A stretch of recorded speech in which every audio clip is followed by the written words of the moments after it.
দায়িত্ব নিয়েই আর্থিক প্রতিষ্ঠান বিভাগ এফআইডি বিলুপ্তির ঘোষণা দিলেন অর্থমন্ত্রী আমির খসরু মাহমুদ চৌধুরী।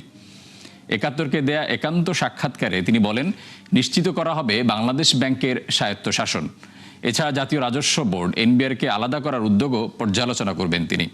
মন্ত্রী জানান, পে স্কেল বাস্তবায়নে সরকারের সক্ষমতা যাচাই করা হবে। রুহুল আমিনের রিপোর্ট। দীর্ঘ 2 যুগ পর দেশ পরিচালনায় আবার বিএনপি। নির্বাচনে নিরঙ্কুশ সংখ্যাগরিষ্ঠতা পেয়ে সরকার গঠন করলেন রাষ্ট্রনেতা দম্পতির উত্তরসূরি তারেক রহমান।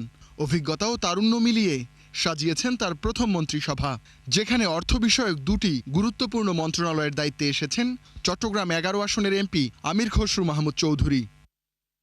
মঙ্গলবার রাতে তিনি মুখোমুখি হন একাত্তর বিজনেসের। জানান, অর্থ মন্ত্রণালয় নিয়ন্ত্রকের ভূমিকা থেকে বেরিয়ে আসবে, এজন্য বিলুপ্ত করা হবে আর্থিক প্রতিষ্ঠান বিভাগ। অর্থ মন্ত্রণালয়ের কাজ না এই ওয়াচডগের কাজ করা, মনিটর। এটার জন্য বাংলাদেশ ব্যাংক আছে, সবগুলো দায়িত্ব বাংলাদেশ ব্যাংকের কাছে যেতে হবে। এ ব্যাপারে কোনো একটা বিএনপির সময় আমরা আগেও বিলুপ্ত করেছি। বিগত দুর্নীতিবাজ ফ্যাসিস্ট সরকার আবার এগুলো পুরনো ফেরত এনেছে লুটপাটের জন্য, আবার আমরা এটা বাদ দিয়ে দেবো। এই ব্যাপারে কোনো সন্দেহ নেই। বাংলাদেশ ব্যাংকের স্বায়ত্তশাসন নিশ্চিতে প্রতিজ্ঞার কথা জানিয়েছেন অর্থমন্ত্রী।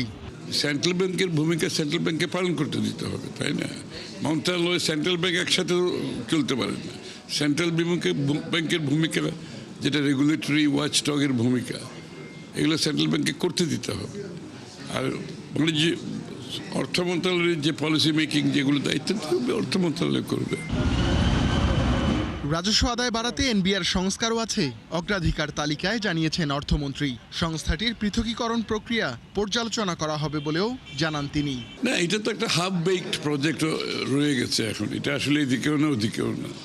এটাকে আমরা অ্যাড্রেস করবো। আমরা দেখি তারা কি করেছে, একটু ডিটেলসে গিয়ে এটাকে পরীক্ষা নিরীক্ষা করে আমাদের সিদ্ধান্ত নিতে হবে আমরা কি করব। আমাদের যত প্রোগ্রাম দিয়েছি বিএনপির পক্ষ থেকে, সবগুলো বাস্তবায়নকে মাথায় রেখে এগুলোর উপর হোমওয়ার্ক করে রিসার্চ করে এই কথাগুলো বলা হয়েছে।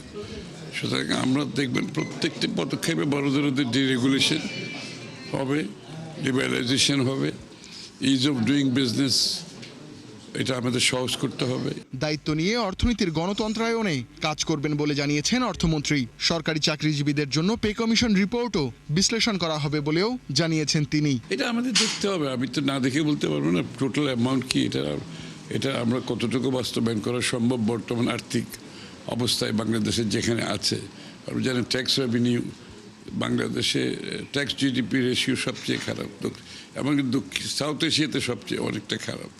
তা আমাদের তো এই সব দেখে আমাদেরকে সিদ্ধান্ত নিতে হবে কতটুকু কখন কিভাবে বাস্তবায়ন করা যায়, সেটা আমরা পরীক্ষা নিরীক্ষা করে আমরা দেখব। রুহুল আমিন, একাত্তর, ঢাকা।